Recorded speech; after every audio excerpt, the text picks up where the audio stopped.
All right, let's dive right into this explainer. Today, we're talking about a microscopic geographical choke point that literally holds the modern global economy hostage. We're looking at a vulnerability so absolutely fundamental that every single time tensions flare in the Strait of Hormuz, shockwaves ripple through everything from the price of gas at your local pump to inflation rates worldwide. It's honestly wild to think about the sheer paradox of size here.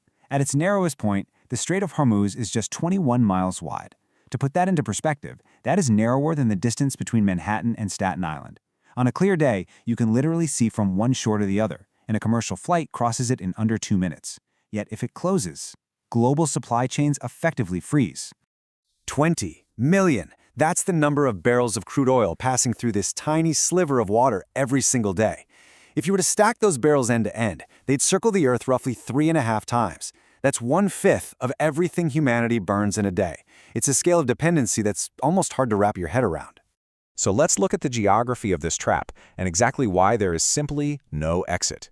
Here's where the real bottleneck happens. While the strait looks wide enough on a standard satellite map, ranging from 35 to 60 miles across, the actual navigable lane for deep water supertankers is a suffocating 6 miles wide. It's essentially two tight 2-mile-wide shipping lanes separated by a buffer. We are squeezing a massive chunk of the world's energy through a usable corridor that's roughly the length of Central Park.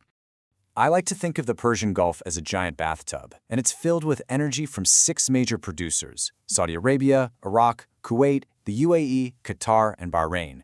They're all sitting right there at the bottom of this enclosed sea, and Hormuz is the singular, highly vulnerable drain. If you block that drain, well, it simply doesn't matter how much oil is sitting in the tub, does it? None of it can reach the outside world. Moving on to the global economic artery, let's look at the actual numbers behind the fear.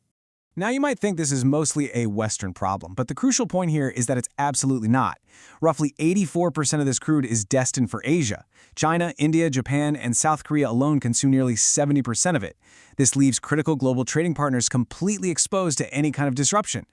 And here is a totally hidden vulnerability. Oil gets all the headlines, sure, but look at natural gas for a second. Saudi Arabia has some limited pipeline bypasses, but Qatar, which is the single largest exporter of liquefied natural gas, has 0 pipeline exits. None. A closure physically traps 1/5 of the global LNG supply, instantly sparking energy crises in places like Europe that rush to replace Russian gas with Qatari supply. But it goes so much deeper than just fuel.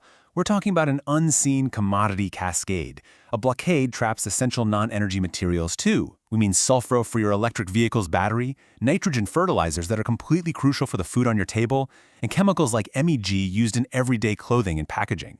When these get stuck, a massive wave of inflation hits almost every manufacturing sector and food supply chain on Earth. Next up is the history of maritime conflict, essentially a whole century of choke point politics. If we look back at historical precedents, going all the way back to the 1973 oil shock that quadrupled U.S. gasoline prices, right up through recent tensions, we see a terrifying reality.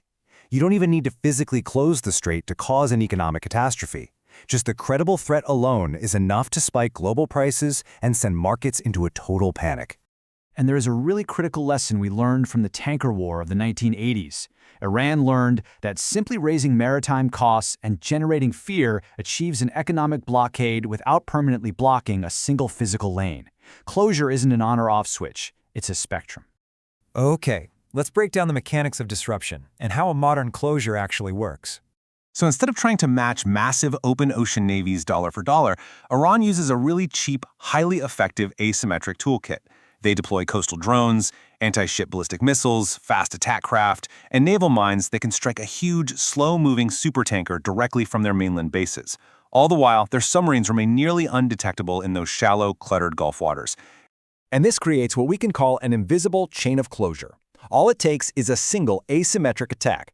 Once a ship is hit, the global war risk insurance market in London immediately spikes its premiums or just drops coverage entirely. This legally empowers civilian crews to refuse to sail into the war zone, which essentially traps the oil without requiring a massive, drawn-out military engagement. People always ask, well, what about alternative overland routes? The math there is pretty stark. Even at maximum capacity, available pipeline bypasses can only handle about 5 million barrels per day. That leaves a massive 15 million barrel daily gap. Global strategic reserves can only plug a gap of that size for maybe 20 to 30 days before we enter a full-blown global recession. Which brings us right to the 2026 global crisis. This is history happening right now. Following the U.S. and Israeli military strikes in February 2026, the IRGC enforced a blockade that the International Energy Agency bluntly described as the largest supply disruption in the history of the global oil market. To be completely clear, that means a disruption larger than the 1973 embargo, larger than the Gulf War, and even larger than the massive global shocks of COVID-19. The real-world fallout from that was just staggering. We saw thousands of stranded mariners completely unable to move, a 63% instant spike in European natural gas, oil surging way past $90 a barrel, and soaring costs that rippled across all global supply chains as OPEC Plus production dropped by over 30%.